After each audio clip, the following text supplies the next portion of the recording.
क्या आपको पता है कि एक ऐसा ग्लोबल नेटवर्क है जो दुनिया की राजनीति को कठपुतली की तरह नचाता है। और चौंकाने वाली बात यह है कि भारत की कांग्रेस पार्टी और राहुल गांधी इसका हिस्सा हैं। 140 देशों की वामपंथी पार्टियों, एनजीओज, मीडिया और अरबों डॉलर के फंडिंग नेटवर्क से बना ये डीप स्टेट इकोसिस्टम आज न सिर्फ मोदी सरकार को गिराने की कोशिश कर रहा है, बल्कि भारत की संप्रभुता तक को खतरे में डाल रहा है। आज हम इसका हाइड्रोजन बॉम्ब एक्सपोज करने वाले हैं। कई लोग इसे कॉन्स्पिरेसी थ्योरी मानते हैं, लेकिन आज हम आपको पुख्ता सबूतों के साथ दिखाएंगे कि ये सब सच है। दुनिया के सबसे ताकतवर लेफ्ट विंग नेताओं, एनजीओज और अरबपतियों ने मिलकर एक वैश्विक तंत्र खड़ा किया है जिसका नाम है प्रोग्रेसिव अलायंस। तो आखिर क्या है ये प्रोग्रेसिव अलायंस? इसकी शुरुआत 1951 में हुई थी जब लंदन की फैबियन सोसाइटी ने इसे बनाया। फैबियन सोसाइटी वही संस्था है जिसने ब्रिटेन की लेबर पार्टी की नींव रखी। पहले इसका नाम था सोशलिस्ट इंटरनेशनल, लेकिन 2014 में इसे प्रोग्रेसिव अलायंस के नाम से फिर से लॉन्च किया गया। आज इसमें 140 राजनीतिक पार्टियां शामिल हैं, लेकिन ये सिर्फ पार्टियों तक सीमित नहीं। ये network NGOs, think tanks, activist, labour unions सबको जोड़ता है। मतलब एक पूरी दुनिया का लेफ्ट इकोसिस्टम जो अपने एजेंडे के हिसाब से दुनिया की राजनीति को मोड़ता है। इनका एजेंडा बिल्कुल साफ है: equality, wealth redistribution, gender and LGBTQ rights, multiculturalism, racism और इंटॉलरेंस के खिलाफ लड़ाई और क्लाइमेट चेंज। सुनने में तो ये काफी अच्छा लगता है, लेकिन असल में ये agenda right wing nationalist governments को खत्म करने का हथियार है। इसीलिए दुनिया के बड़े राष्ट्रवादी नेताओं को ये हमेशा निशाना बनाते हैं, चाहे वो डोनाल्ड ट्रंप हो, नरेंद्र मोदी हो, बेंजामिन नेतन्याहू हो, व्लादिमीर पुतिन हो या फिर जैर बोल्सोनारो, विक्टर ऑर्बन, कोई भी। अब समझ आ रहा होगा कि मोदी और भाजपा पर हमेशा अंतर्राष्ट्रीय मीडिया क्यों हमले करता है। अब आती है सबसे चौंकाने वाली बात। इस नेटवर्क के टॉप लेवल एग्जीक्यूटिव कमेटी को प्रेसिडियम कहते हैं, यानी असली फैसले यही होते हैं।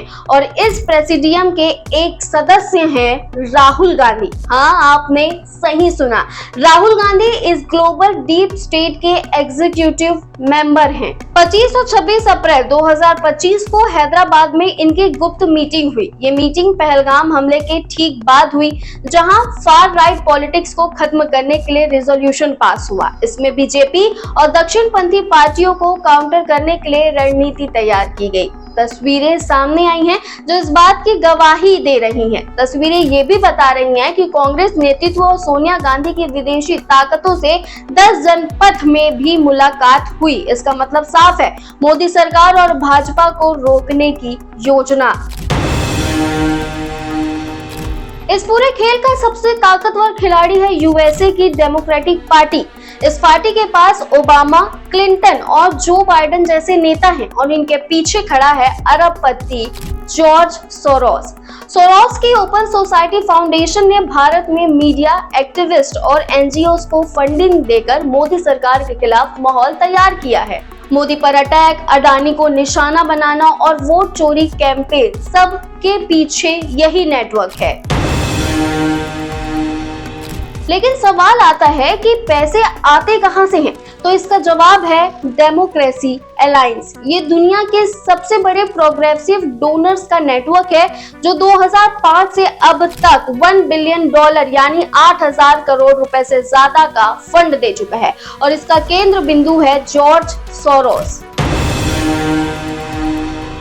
यूएसए में डोनाल्ड ट्रंप को गिराने के लिए ठीक ऐसा ही इलेक्शन फ्रॉड नैरेटिव चलाया गया था और अब भारत में वही टूल किट राहुल गांधी के लिए इस्तेमाल हो रहा है।